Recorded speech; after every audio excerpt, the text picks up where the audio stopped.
ప్రతి క్షణం సమాజం కోసం మీ మిత్ర న్యూస్.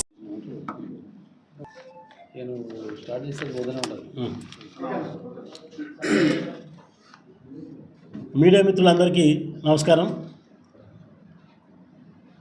నిన్న మాజీ మంత్రి శ్రీనివాస్ గౌడ్ గారు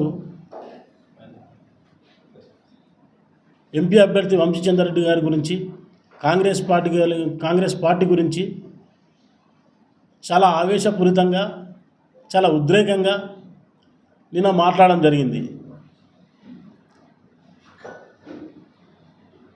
మాజీ మంత్రి శ్రీనివాస్ గౌడ్ గారు, మీరు అసలు ఏం మాట్లాడుతున్నారో మీకు అర్థమవుతలేదు. గతంలో మీరు మాజీ మంత్రి అని మర్చిపోతున్నారు. ఇప్పుడు కూడా మళ్ళీ నేను మంత్రినే అనుకుంటున్నావు. ఇప్పుడు కూడా నువ్వు అసలు ఎట్లా మాట్లాడుతున్నావు అంటే ఒక గల్లీ లీడర్ కూడా మాట్లాడాడు.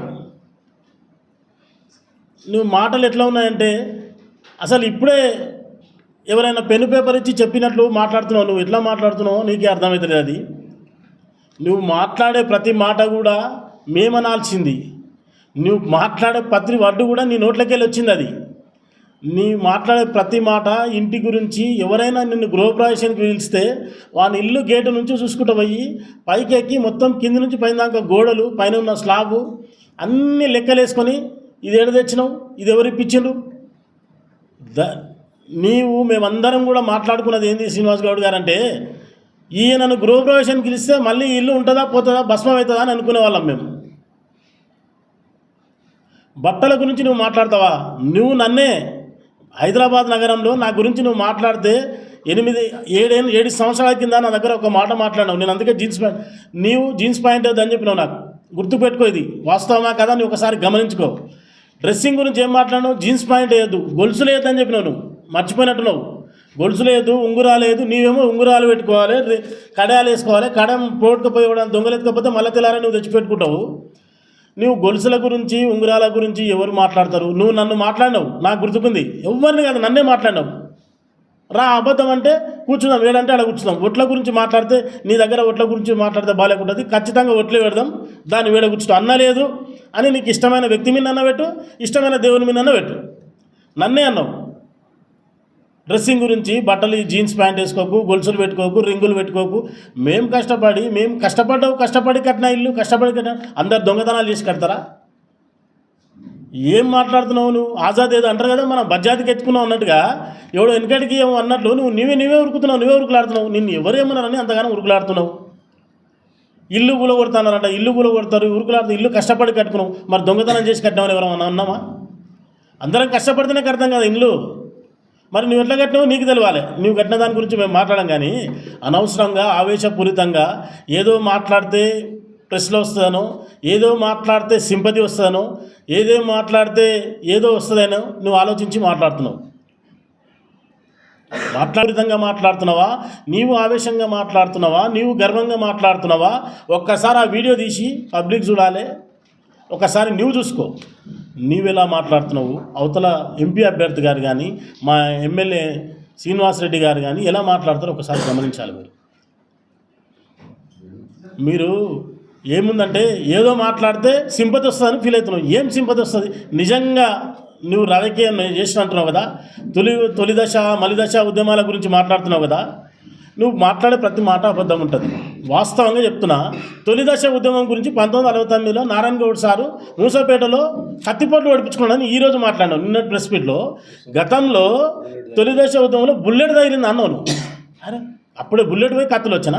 ఎవడన్నా ఉద్యమంలో కత్తులు తీసుకొని పొడుస్తున్నాయి పోలీసు వాళ్ళు, బుల్లెట్ తీసుకొని కాల్చిరంట. ఈరోజేమో కత్తి తీసుకుని కత్తిపోట్లు పొడిచిన అంటాం. ఒక్కసారి మీరు రిపోర్టర్స్, మన మీడియా మిత్రులందరూ గతంలో ఉన్నది కూడా ఉంది, నా దగ్గర ఉంది, ఈరోజు ఉన్నది ఉంది. ఒకసారి మీరు చూడండి. ఏం మాట్లాడుతున్నాడో అర్థమవుతలేదు ఆయనకు. ఆవేశంగా మాట్లాడుతున్నాడు. నువ్వు నిజంగా మహబూబ్నగర్ ప్రజలందరూ ఈరోజు నీ శాస్త్రాలు, నీ ఉద్యమం, నువ్వు చేసిన నీ అహంకారము, నీ గర్వము, నీ నియంతృత్వము, అంటే నువ్వు ఎంత అంటే నేనే నియంతను, ఈ మహబూబ్నగర్ కాదు, ఈ తెలంగాణలో నేనే రాజు నేనే మంత్రి, ఈ మహబూబ్నగర్లో నేనే రాజు నేనే మంత్రి అని నీవు నియంతలాగా ప్రవర్తించినందుకు నీవు ఈరోజు మహబూబ్నగర్లో నిన్ను పోడగొట్టింది బహుజనులే, గిరిజనులే, దళితులే, మైనార్టీలే, మనుషులే, ఓటర్లే నిన్ను ఓడగొట్టిండ్రు. గుర్తుంచుకో. నీ ఎంబడి ఇంకా బహుజనులు ఉన్నారు, వాళ్ళు ఉన్నారు, వీళ్ళు ఉన్నారు అని అనుకుంటున్నావు. నీ ఎంబడి ఎడమ కూడా ఉన్నావు చూడు. పాపం ఎడమ అన్నావు. మన శ్రీనివాసరెడ్డి గారిని ఎంపీని ఇయ్యాలా నయ్యం. ఎడమకు కూడా పనికొస్తున్నాం లేదు ఆయన.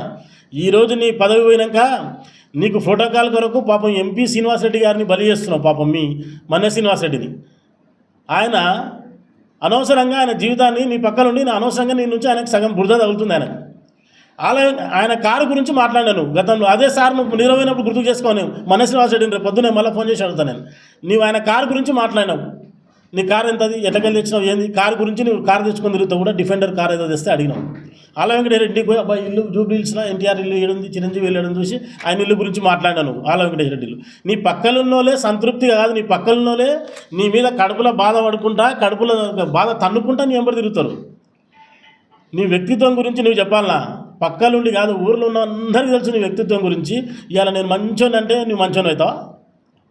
ఒక్కటే దయచేసి మీరు అనవసరంగా నిజంగా ప్రజలందరూ అన్ని విషయాలు తెలుసు, వాళ్ళు గమనిస్తూ ఉన్నారు.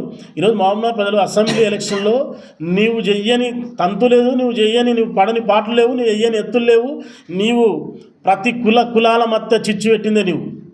ఈరోజు నిజంగా నువ్వు కరెక్ట్గా నిజంగా నువ్వు రాజకీయం తెలిసిన వ్యక్తివి అయితే, మనసుల మీద నువ్వు గౌరవం ఉన్న వ్యక్తివి అయితే, కులాల మీద గౌరవం ఉన్న వ్యక్తివి అయితే, బీసీలందరిని ఒకతోన చేర్చి బీసీల కమ్యూనిటీ హాల్, బీసీ కమ్యూనిటీ హాల్ను పెద్ద ఒక 2 కోట్లు కాదు 10 కోట్లు పెట్టి కట్టించి బలహీన వర్గాలు అన్ని 93, 106 కులాలను అందరూ ఒకతోన చేర్చి మనం అన్నదమ్ములంలా ఉండాలి బీసీలందరము అని నువ్వు ఒక్కొక్క ఓటు కట్టాలి. ఎవరింటికి వాని దుఃఖం పెట్టిస్తావు, ఎవరింటికి వాని దుఃఖం. Dividing policy. ముద్రాలను విడగొడతావు, రజకులు విడగొడతావు, యాదవులను విడగొడతావు, ఒంగోలు విడగొడతావు, గౌడ్లను అందరూ విడగొడతావు.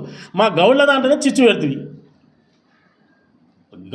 ఈడ గౌడ్లో ఉన్న అందరూ పంచాయతీ పెట్టి ఈడ పంచాయతీ పెట్టి విడదీస్తుంది. హైదరాబాద్లో ఒక తయారు చేస్తావు, 6 మందిని తయారు చేస్తావు. బాలరాజు గౌడ అంటావు, లక్ష్మణ్ గౌడ అంటావు, నాగరాజు గౌడ అంటావు, శేషగిరిరావు అంటావు. అందరిని ఇట్లా విడగొట్టడానికే నీవు ఉన్నావు అనేది మా అందరికీ తెలుసు. ఈరోజు నిన్ను ఎలక్షన్లో ఓడగొట్టినా కూడా నువ్వు ఒకసారి ఆలోచించాలి, నువ్వు గమనించాలి. నిన్ను ఈరోజు ప్రజలందరూ ఒకరోజు గెలుపోవటమే దైవాధీనం అనుకొని నువ్వేం చేయాలంటే, ప్రతి ఒకటే చెప్తున్నా, అనవసరంగా ఏదో కులాల మతాల మధ్యలో చిచ్చు పెట్టే వ్యక్తి నువ్వు. నీకేం దుఃఖం దొరుకుతలేదు కాబట్టి ఈ బీసీ దుఃఖాన్ని తెరవనికే నువ్వు ముందుకున్నావు. ఇప్పుడు ఈ బీసీ దుఃఖం నువ్వు ముఖ్యంగా ఈ బీసీ దుఃఖాన్ని నువ్వు తెరవాలని చూస్తున్నావు. అందరికీ కూడా అర్థమైపోతుంది. ఏ దుఃఖాలు తెలిసినా సరిపోదు. మామూలు ప్రజలు నిన్ను మాత్రం విస్మరించిండ్రు. మామూలు ప్రజలు నిన్ను హేట్ చేస్తున్నారు. అరే ఇకనైనా మారు, కనీసం రియలైజ్గా. ఎంత అహంకారపూరితంగా మాట్లాడుతున్నావు. దయచేసి శ్రీనివాసరావు గౌడ్ గారు మీకు ఒకటే మాట చెప్తున్నా, దయచేసి అనవసరంగా ఏదో మాట్లాడితే నేను హీరోని అయిపోతా కానీ మాత్రం మాట్లాడద్దు. దయచేసి కులాల మతాల మధ్యలో చిచ్చు పెట్టద్దు. మావునార్లో నువ్వు ఎవరికి చేసినావు? బీసీల పైన కేసులు పెట్టలేదా? ఎంతమంది బీసీల పైన కేసులు పెట్టావు? నువ్వు పంచాయతీ చేసిందే బీసీలతోనే కదా. నువ్వు ఏ రెడ్డిలో తొనుకున్నావు? రెడ్డిలో తొనుకున్నావు, ఎవరు తొనుకున్నారు చెప్పండి. బూడి సుధాకర్ రెడ్డి గారు, బూడి సుధాకర్ రెడ్డి అంటే ఆయన మున్నూరు కాపు. బూడి సుధాకర్ రెడ్డి మరి బీసీ కాదా? ఎంపీ వెంకటేష్ బీసీ కాదా? వినోద్ కుమార్ దళితుడు కాదా? ఒక లక్ష్మణ్ యాదవ్ బీసీ కాదా?